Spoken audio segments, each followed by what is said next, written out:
तो आज हम बात करेंगे बच्चों ट्रेंड्स इन फिजिकल प्रॉपर्टीज की। किसकी बात करेंगे?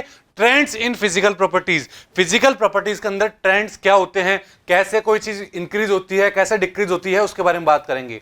So we move from up to down in a group और left to right in a period, we notice the trends in physical properties. अगर किसी ग्रुप में मैं ऊपर से नीचे मूव करता हूं या किसी पीरियड में मैं लेफ्ट से राइट मूव करता हूं तो मुझे फिजिकल प्रॉपर्टीज में कुछ ट्रेंड्स देखने को मिलते हैं बच्चों। कैसे होते हैं ट्रेंड्स, वहां पर हम बात करते हैं कैसे कैसे ट्रेंड्स होते हैं। देखिए, there are number of physical properties of element such as atomic radii, ionic radii, ionization enthalpy, electron gain enthalpy, electronegativity, ये सब मेरी फिजिकल प्रॉपर्टीज हो सकती है। इन सब के अंदर हमें ट्रेंड्स की बात करनी है कि उनके अंदर ट्रेंड्स कैसे होते होंगे। So first of all we will discuss about atomic radii. सबसे पहले मैं बात करूंगा बच्चों किसकी? एटॉमिक रेडियाई की मैं बात करूंगा कि वहां पर ट्रेंड कैसे देखे जाते हैं। बात क्लियर है यहां तक? सबसे पहले बात करते हैं एटॉमिक रेडियाई होती क्या है बच्चों। एटॉमिक रेडियाई मतलब हो गई एक एटम के अंदर क्या रेडियाई होगी वो उसकी एटॉमिक रेडियाई हो जाएगी। मतलब मेरे पास कोई एटम है, उसका रेडियस कितना होगा वो मेरा क्या हो जाएगा, वो मेरा एटॉमिक रेडियाई हो जाएगा। बात क्लियर है? बट आप बहुत अच्छे से जानते हैं कि किसी एटम की साइज को फाइंड करना, किसी एटम की साइज को बताना बहुत कॉम्प्लिकेटेड है। अब ऐसा क्यों है बच्चों? किसी भी एटम की साइज को बताना इतना कॉम्प्लिकेटेड क्यों है? आखिर क्या रीजन है उसके पीछे? तो उसके पीछे बच्चों दो रीजन है। क्या रीजन है? दो। पहला रीजन सुनिए बच्चों, पहला रीजन यह है because the size of an atom is very small. Atom की साइज होती है वो बहुत छोटी होती है, और अगर मैं वैल्यू की बात करूं तो approximately 1.2 angstrom, that means 1.2 into 10 to की पावर -10 मीटर। -10 मीटर बोला मैंने बच्चों, क्या बोला? 10 टू की पावर -10 मीटर। दैट मींस एक एटम मेरा इतना छोटा होता है, तो उसकी साइज को आप कैसे प्रेडिक्ट करोगे बच्चों? बात क्लियर है? तो पहली बात तो इसलिए हो गई कि उसकी साइज बहुत छोटी होती है, इस वजह से हम उसकी साइज को प्रेडिक्ट नहीं कर सकते। दूसरा रीजन क्या रहा होगा बच्चों? दूसरा रीजन सुनिए, electron cloud surrounding the atom does not have a sharp boundary.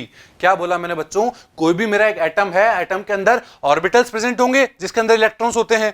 अब जो मेरे ऑर्बिटल है वो कैसे होते हैं? उनका इलेक्ट्रॉन क्लाउड शार्प बाउंड्री नहीं होता। दैट मींस वो एकदम स्फेरिकल नहीं होते। स्फेरिकल नहीं होते क्यों? क्योंकि एस ऑर्बिटल की मैं बात करूं, चलो वो तो मेरा स्फेरिकल होता है। अगर मैं बात करूं पी ऑर्बिटल की, वो तो डंबल शेप होगा। अगर मैं बात करूं डी ऑर्बिटल की, वो डबल डंबल शेप होगा। दैट मींस अगर मैं एक एटम की बात करूं तो वहां पर कोई शार्प बाउंड्री नहीं होगी, आप देख पा रहे हैं। अब इसकी साइज प्रेडिक्ट करना मेरे लिए इतना ईजी नहीं होगा, इतनी प्रिसाइज में उसकी साइज को फाइंड नहीं कर सकता हूं, डिटरमाइन नहीं कर सकता हूं। बात क्लियर है बच्चों? क्यों हम इन दो रीजंस की वजह से किसी एटम की साइज को वो नहीं कर सकते, आइडेंटिफाई नहीं कर सकते। बात क्लियर है? In other words, there is no practical way by which the size of an individual atom can be measured. ऐसा कोई प्रैक्टिकल वे नहीं है बच्चों जिससे हम किसी एटम की साइज को आइडेंटिफाई कर सकें। बात क्लियर है यहां तक? आगे देखिए बच्चों, आगे क्या है। बट फिर भी हमने एटम्स की साइज को आइडेंटिफाई तो किया है, डिटरमाइन तो किया है। तो हमने कैसे किया बच्चों? किस तरह से हमने उनको आइडेंटिफाई किया? तो सबसे पहले मैं बात करता हूं बच्चों नॉन मेटेलिक एलिमेंट्स की। दैट मींस हमने साइज को दो कैटेगरी में बांट के डिवाइड किया। कैसे किया? देखिए, एक मैंने किया नॉन मेटेलिक एलिमेंट से और एक मैंने किया मेटेलिक एलिमेंट से। मैं बात करता हूं नॉन मेटेलिक एलिमेंट के अंदर हमने किस तरह, जो नॉन मेटेलिक एलिमेंट थे उनके अंदर किस तरह मैंने साइज को आइडेंटिफाई किया, डिटरमाइन किया। देखिए बच्चों, तो अगर मेरे मान लीजिए कोई भी ये दो एटम है, बात क्लियर है? ये दो एटम है और इन दोनों ने आपस में क्या कर रखा है? एक बॉन्ड बना रखा है, सिंगल बॉन्ड बना रखा है, एक कोवेलेंट बॉन्ड बना रखा है। कोवेलेंट बॉन्ड मतलब शेयरिंग ऑफ इलेक्ट्रॉन से क्या बना रखा है? एक कोवेलेंट बॉन्ड बना रखा है। ठीक है, इन कोवेलेंट मॉलिक्यूल जो है मेरे, इनके अंदर अगर मैं इनकी साइज का, इनके अंदर इनके रेडियस का पता कर लूं मैं, तो वो मेरी क्या कहलाएगी? वो मेरी कहलाएगी कोवेलेंट रेडियाई। बच्चों क्या कहलाएगी?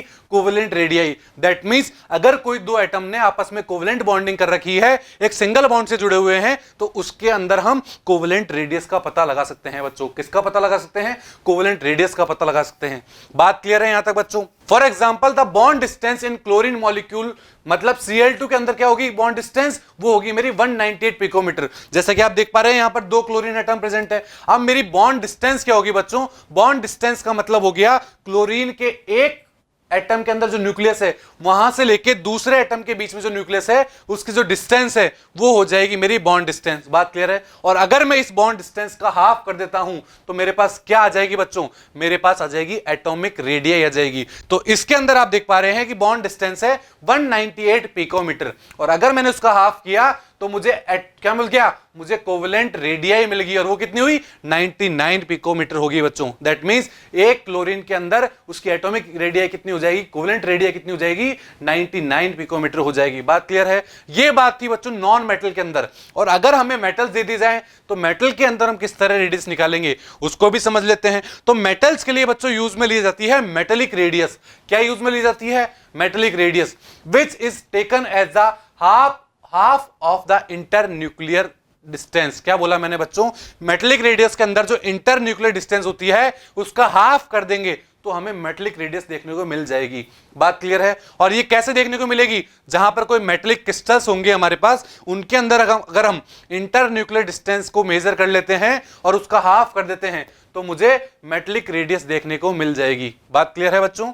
For example, the distance between two adjacent copper atom in solid copper is 256 picometre. क्या बोला मैंने बच्चों? मैं बात करता हूं दो सॉलिड कॉपर दिए गए हैं मेरे पास। बात क्लियर है? उनके बीच की डिस्टेंस, दो कॉपर मेटल जो है मेरे, उनके बीच की डिस्टेंस की मैं बात करूं, अगर इंटर डिस्टेंस की बात करूं मैं, इंटर न्यूक्लियर डिस्टेंस की बात, तो वो कितनी हो जाएगी? वो होगी मेरी 256 पिकोमीटर। कितनी होगी बच्चों? 256 पिकोमीटर हो जाएगी। बात क्लियर है?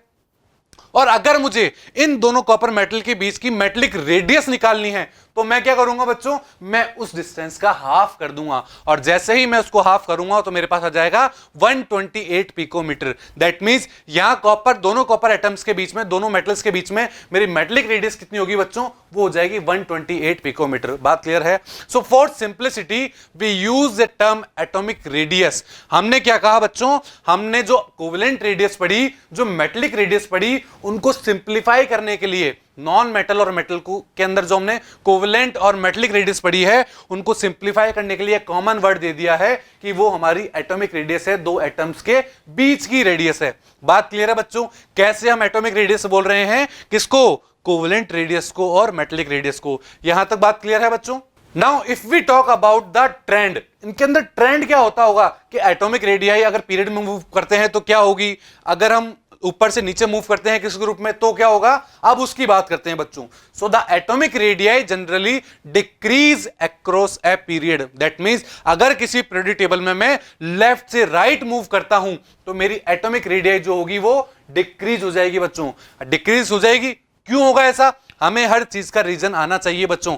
अगर इनऑर्गेनिक में आपने हर चीज का रीजन समझ लिया है तो आपके लिए क्वेश्चन बहुत इजी हो जाएगा। तो देखिए बच्चों, मैं बोल रहा हूं कि किसी भी पीरियड में लेफ्ट से राइट जाते हैं तो वहां पर एटॉमिक रेडियस डिक्रीज हो जाती है। ऐसा क्यों होता है? देखिए, because in the same period the electron enters in the same shell. जब हम लेफ्ट से राइट मूव करते हैं तो हमारा जो नया इलेक्ट्रॉन ऐड होता है वो सेम शेल के अंदर ऐड होता है।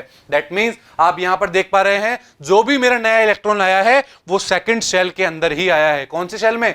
सेकंड शेल के अंदर ही आया है। दैट मींस वहां पर कोई भी शेल का साइज नहीं बढ़ रहा है, नहीं बढ़ रहा। ठीक है, आगे देखिए, बट जैसे जैसे मैं लेफ्ट से राइट जा रहा हूं तो मेरा एटॉमिक नंबर बढ़ रहा है, और एटॉमिक नंबर बढ़ रहा है दैट मींस न्यूक्लियर चार्ज बढ़ रहा है। न्यूक्लियर चार्ज क्यों बढ़ा? क्योंकि एटॉमिक नंबर बढ़ने के साथ साथ प्रोटॉन भी बढ़ गए हैं, और प्रोटॉन बढ़े हैं दैट मींस वहां पर न्यूक्लियर चार्ज बढ़ चुका है बच्चों। और न्यूक्लियर चार्ज बढ़ जाएगा तो क्या होगा बच्चों? जैसे ही न्यूक्लियर चार्ज बढ़ेगा वो जो आउटर मोस्ट इलेक्ट्रॉन होंगे उनको अपनी तरफ खींचने की कोशिश करेगा, और जैसे ही अपनी तरफ खींचेगा तो साइज छोटी होती चली जाएगी। तो हमने क्या बोला? लेफ्ट से राइट जाने पर न्यूक्लियर चार्ज बढ़ रहा था, और न्यूक्लियर चार्ज इंक्रीज हुआ तो न्यूक्लियर चार्ज ने उस इलेक्ट्रॉन को अपनी तरफ क्या करा? बहुत तेजी से खींचा, और अपनी तरफ खींचा तो साइज छोटी कर दी, साइज डिक्रीज कर दी। बात क्लियर है बच्चों? पीरियड के अंदर क्या ट्रेंड था? That means the atomic radii along the period is decreased. बिल्कुल बच्चों, हमने क्या देखा कि अलोंग ए पीरियड हम मूव कर रहे हैं लेफ्ट टू राइट, तो एटॉमिक रेडियाई डिक्रीज हो रही है बच्चों। बात क्लियर है? If we make a graph between atomic radii and atomic number, अगर मैं एक ग्राफ ड्रॉ करता हूं बच्चों किस किस के बीच में, एटॉमिक रेडियाई और एटॉमिक नंबर के बीच में, आप देख पा रहे हैं, तो आप यहां क्या देख रहे हैं, यहां आप देख रहे हैं कि जैसे जैसे एटॉमिक नंबर बढ़ रहा है वहां पर क्या हो रहा है, वहां पर एटॉमिक रेडियाई डिक्रीज हो रही है बच्चों। कैसे डिक्रीज हो रही है? आप देख रहे हैं कि एटॉमिक नंबर जैसे जैसे बढ़ रहा है हमारी एटॉमिक रेडियाई डिक्रीज होती जा रही है। बात क्लियर है? तो ये ग्राफ भी हमें क्या बता रहा है कि एटॉमिक नंबर बढ़ने के साथ साथ इफेक्टिव न्यूक्लियर चार्ज बढ़ता है, और इफेक्टिव न्यूक्लियर चार्ज बढ़ गया तो वो इलेक्ट्रॉन को तेजी से अपने पास खींचेगा, और तेजी से अपने पास खींचेगा तो साइज कम कर देगा बच्चों, और साइज कम करते ही क्या हो जाएगी, एटॉमिक रेडियाई डिक्रीज हो जाएगी बच्चों। बात समझ में आई बच्चों कि पीरियड का क्या ट्रेंड था? अब मैं बात करता हूं ग्रुप की। But if we talk about vertical column और group of the periodic table, the atomic radius increases with increase in atomic number. जैसे ही जैसे मैं ग्रुप की बात करूं तो ऊपर से नीचे आने पर अगर एटॉमिक नंबर बढ़ रहा है बच्चों, क्या अगर ऊपर से नीचे आने पर एटॉमिक नंबर बढ़ रहा है तो भी हमारी साइज इंक्रीज ही होती है। तो क्या होती है? इंक्रीज होती है। अब ऐसा क्यों होता है? जब हम लेफ्ट टू राइट मूव कर रहे थे एटॉमिक नंबर बढ़ रहा था तो साइज छोटी हो रही थी, बट अब यहां भी ऊपर से नीचे आ रहे हैं एटॉमिक नंबर बढ़ रहा है बट साइज छोटी नहीं हो रही है, यहां साइज बढ़ रही है। ऐसा क्यों बच्चों? समझिए बच्चों। So if we move down the group, the principal quantum number जिसे हम n से डिनोट करते हैं इंक्रीजेस। क्या बोला मैंने बच्चों? मैंने बोला जैसे से ऊपर से नीचे मूव करते हैं तो आप क्या देख रहे हैं, पहले इलेक्ट्रॉन फर्स्ट पीरियड में था, फिर सेकंड पीरियड, फिर थर्ड पीरियड, दैट मींस एक शेल बढ़ती जा रही है। जैसे अगर फर्स्ट पीरियड की बात करूं तो एक ही शेल होती है न्यूक्लियस के बाहर, अगर मैं सेकंड की बात करूं तो 2 शेल हो जाती है, अगर मैं थर्ड की बात करूं तो 3 शेल हो जाती है। दैट मींस वो जो मेरा इलेक्ट्रॉन है वो न्यूक्लियस से दूर चला जाता है। बात क्लियर है? दैट मींस मैं ग्रुप की बात करूं तो ऊपर से नीचे आने पर आप क्या देख रहे हैं, ऊपर से नीचे आने पर एटॉमिक रेडियाई इंक्रीज हो रही है बच्चों। क्या हो रही है? ऊपर से नीचे आने पर एटॉमिक रेडियाई इंक्रीज हो रही है। बात क्लियर है यहां तक बच्चों? तो ऐसा क्यों हुआ बच्चों? शेल्स बढ़ रही थी, हमने मान लिया। अब मैं बात करता हूं आगे बच्चों कि जैसे जैसे शेल बढ़ रही थी तो वहां पर क्या बढ़ रहा था, इफेक्टिव न्यूक्लियर चार्ज ही बढ़ रहा था, तो वहां पर भी साइज छोटी होनी चाहिए थी, बट ऐसा नहीं हुआ। ऐसा क्यों नहीं हुआ बच्चों? देखिए यहां पर ऐसा इसलिए नहीं हुआ क्योंकि जो न्यूक्लियस और आउटर मोस्ट इलेक्ट्रॉन था उनके बीच में क्या आते जा रहे थे, उनके बीच में आते जा रहे थे बच्चों क्या, इनर शेल इलेक्ट्रॉन्स आते रह जा रहे थे, और जो इनर एनर्जी लेवल थे, इनर शेल्स थे, वो क्या काम कर रहे थे, वो शील्डिंग का काम कर रहे थे। दैट मींस जो न्यूक्लियस था मेरा वो बाहर वाले इलेक्ट्रॉन्स को क्या कर रहा था, अपनी तरफ अट्रैक्ट कर रहा था, उससे शील्ड का काम कर रहे थे मेरे बीच वाले इलेक्ट्रॉन्स, और वो जो बीच वाले इलेक्ट्रॉन थे वो उस इलेक्ट्रॉन तक न्यूक्लियस का चार्ज नहीं जाने दे रहे थे। इसलिए हमने क्या बोला कि ऊपर से नीचे आने पर बच्चों क्या होता है, एटॉमिक रेडियाई इंक्रीज हो जाती है बच्चों। बात क्लियर है? समझ में आया बच्चों ऊपर से नीचे आने पर क्यों इंक्रीज होती है?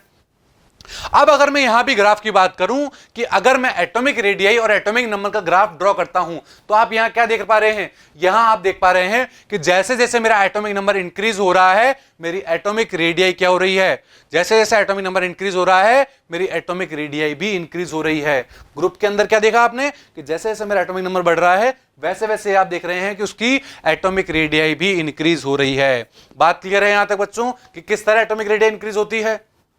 बट यहां पर आप क्या देख पा रहे हैं बच्चों, देखिए अगर मैं यहां पर बात करूं एल्कली मेटल और हेलोजेंस की, किसकी, अगर मैं बात करूं एल्कली मेटल और हेलोजेंस की, तो वहां पर आप क्या देख रहे हैं बताइए बच्चों, दोनों के अंदर एटॉमिक रेडियाई तो बढ़ रही है बच्चों। क्या देख पा रहे हैं, हेलोजेंस और एल्कली के अंदर एटॉमिक रेडियाई तो बढ़ रही है, बट क्या देख रहे हैं बच्चों आप, यहां पर एल्कली मेटल की एटॉमिक रेडियाई हाई है। किसकी, एल्कली मेटल की एटॉमिक रेडियाई हाई है, बट हेलोजेंस की एटॉमिक रेडियाई कम है as compare to alkali metal. अब ऐसा क्यों बच्चों, हेलोजेंस की एटॉमिक रेडियाई कम क्यों है, क्योंकि हमने अभी पढ़ा कि अगर लेफ्ट से राइट में मूव करता हूं, अगर लेफ्ट से राइट में मूव करता हूं तो क्या होता है बच्चों बताइए, लेफ्ट से राइट मूव करने पर साइज डिक्रीज होती है, एटॉमिक रेडियाई डिक्रीज होती है, और अगर एटॉमिक रेडियाई डिक्रीज हो गई दैट मींस हेलोजन मेरे 17th ग्रुप में प्रेजेंट होते हैं जबकि एल्कली मेटल मेरे फर्स्ट ग्रुप में प्रेजेंट होते हैं, तो एल्कली मेटल की साइज क्या होगी, ज्यादा होगी, और इनकी साइज क्या हो जाएगी,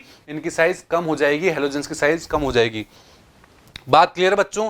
note that the atomic radii of noble gases are not considered here. यहां पर मैंने बच्चों नोबल गैस की बात नहीं करी है। क्यों? क्योंकि नोबल गैस के अंदर क्या होता है बच्चों, वो मोनो एटॉमिक होते हैं। क्यों? वहां पर वॉन डेर वाल इंटरेक्शन पाए जाते हैं, तो वहां पर साइज इंक्रीज हो जाती है वॉन डेर वाल इंटरेक्शन के कारण।